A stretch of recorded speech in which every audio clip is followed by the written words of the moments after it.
Carolina Rojas Lescano, pertenezco a la carrera de Ciencias Criminológicas. Esta es mi exposición virtual con respecto a la biología forense.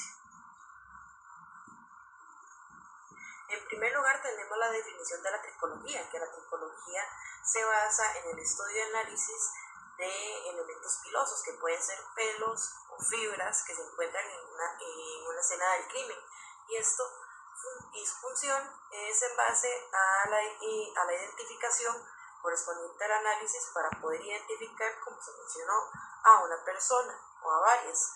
Esto para saber qué relación tiene con la escena del crimen, ya sea la víctima o el victimario. La diferencia entre pelo y elemento piloso. El cabello se trata de la parte visible del pelo, lo que crece desde el cuero cabelludo y es visible y hacia los demás y crece de forma totalmente normal en cualquier persona.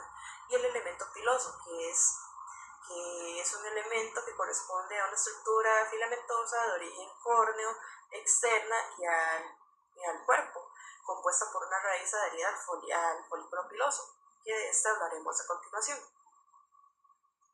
Aquí tenemos el folículo piloso, la estructura del elemento piloso, que es la cutícula, lo que rodea al elemento piloso, que es esto café. Es una capa delgada, no pigmentada, formada por células anucleadas que se ven como escamas, esto café.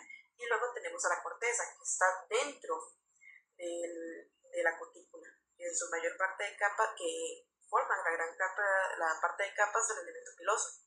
Esto se encuentra debajo de la cutícula.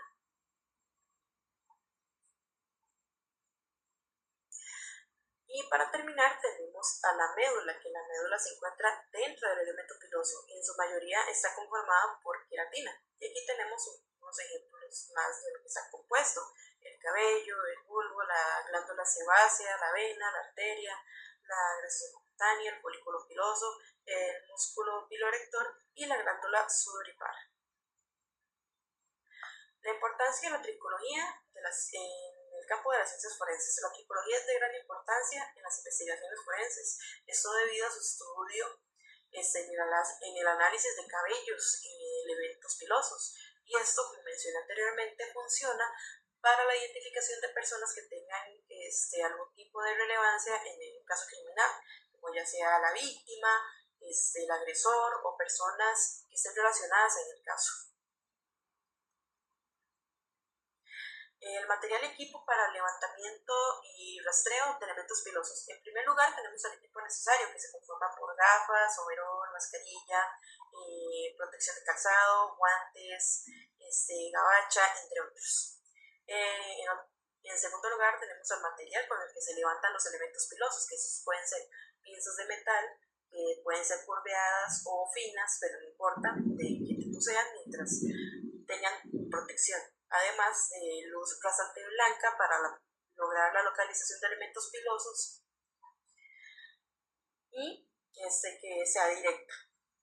Además, tenemos la definición específica de embalaje, que el embalaje debe de ser de bolsas de papel craft que a mayor preferencia deben de tener colores diferentes, colores más llamativos, para que dentro de la bolsa no se pierda el elemento de evidencia. Tenemos algunos ejemplos. El ejemplo de la luz rasante para la localización, las pinzas y el levantamiento de elementos pilosos, esto en laboratorio. Muestras cuestionadas. Las muestras cuestionadas, o también conocidas como dubitadas, son elementos pilosos encontrados en una escena del crimen y que no se sabe en específico a quién pertenecen. Es por esto que es necesario un análisis de ADN y en un laboratorio para saber a quién pertenece esta muestra. Ya puede ser de un agresor, de la víctima o de otra persona que haya tenido contacto en el caso. Tenemos las muestras patrón. Las muestras patrón son también conocidas como muestras de referencia y control. Son aquellas que se pueden encontrar en la escena del crimen y que pueden ser diferentes. Y estas tienen el fin de poder comprobarlas con otras evidencias encontradas en el mismo lugar y así compararlas, realizando un tipo de descarte y comparación. Como es de conocimiento general, La criminalística, el espíritu de la criminalística es de comparación, por lo que las figuras cuestionadas levantadas en un escenario pueden pertenecer a una víctima, objeto o entre estos. Su recolección puede llegar a variar, ya que no solamente abarcan los elementos pilosos, pueden también ser de elementos traza, como lo puede ser la sangre, el semen, la saliva, y entre otros. Y aquí tenemos algunos de estos ejemplos. Está la muestra de descarte, la no conclusiva y la inclusión o indiferenciados. Y de estos tres, solo dos pueden llegarse a ser enviados para muestras de ADN en sus análisis, que es el no conclusivo y el de inclusión o indiferenciados, y que hay una muestra del descarte, que es una comparación, resultado no conclusivo, y inclusión o indiferenciados. El ADN nuclear y el ADN mitocondrial. Estos pueden llegar a ser parecidos, pero son diferentes. El ADN nuclear corresponde al material genético que se encuentra dentro del núcleo de las células. En tipología forense, este tipo de análisis requiere que el elemento piloso contenga las células epiteliales, es decir, que esos cabellos llegan a ser encontrados cuando son arrancados totalmente desde el cuero cabelludo, y es por eso que se conserva su célula. En cambio, el ADN mitocondrial es el ADN genético que se encuentra en las mitocondrias de las células. Este tipo de análisis utiliza el cabello que no tiene células de raíz, es por decirlo así. El ADN nuclear es el tipo de muestra que se obtiene desde el cabello, tomándolo y arrancándolo desde la raíz, y el ADN mitocondrial es el que se obtiene desde un pedazo, por así decirlo.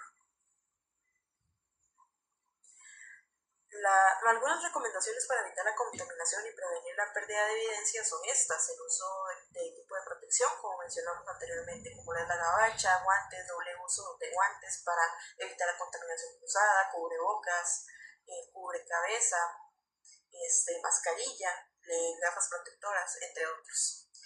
Cambiar los guantes constantemente o utilizar doble uso de guantes, esto para evitar la contaminación cruzada de las evidencias.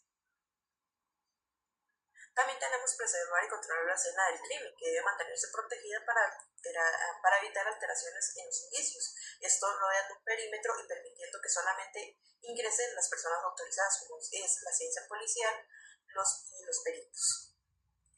Registrar y preservar correctamente los indicios. Esto es muy importante. Conservar la evidencia en base al embalaje, un uso correcto de embalaje.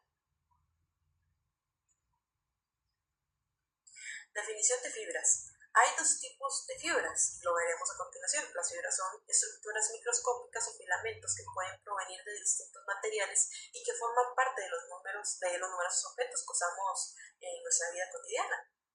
Y estos vienen de dos tipos, pueden ser naturales o artificiales. Estas son las fibras naturales, son aquellas que provienen directamente de la naturaleza, ya sean de origen animal, vegetal o mineral. Pueden ser lino, lana, seda, algodón, entre otros. Y aquí tenemos un ejemplo. Esta es la fotografía de unas fibras de algodón bajo un microscopio, y esta es de la lana, que puede ver que es igual a la cutícula del cabello, que tiene diferentes capas. Y aquí tenemos las fibras artificiales o manufacturadas, que son creadas por los humanos, por así decirlo. Estas son hechas artificialmente por materiales, por polímeros y sintéticos o naturales. Un ejemplo son las fibras artificiales, que pueden ser el nylon, el rayón o el poliéster, y esto es un ejemplo claro. La fotografía de las fibras de nylon bajo un microscopio, y esta, que a comparación de la lana, esta es de poliéster y está totalmente recto en vez de tener capas. Aquí tenemos la importancia de las fibras como indicios. Las fibras pueden ser indicios muy importantes en una investigación criminal debido a su facilidad de transferencia entre otras personas, objetos o lugares que sean en el caso. Asimismo, estos pueden transferirse durante el contacto físico en dados casos, y así obtener evidencia cuando se realiza la investigación. Para el levantamiento y embalaje de las fibras, primero tenemos la localización, que se debe realizar una búsqueda sistemática considerando la escena del crimen, y es utilizando la luz que mencionamos anteriormente. el levantamiento, que se deben utilizar herramientas que también hemos mencionado, como son las pinzas metálicas, que deben de ser esterilizadas y no necesariamente que tienen que ser de una forma en concreto. Pueden ser curveadas o rectas, pero sí, siempre tienen que ser esterilizadas. O también se pueden levantar con las manos, pero con el doble uso de guantes.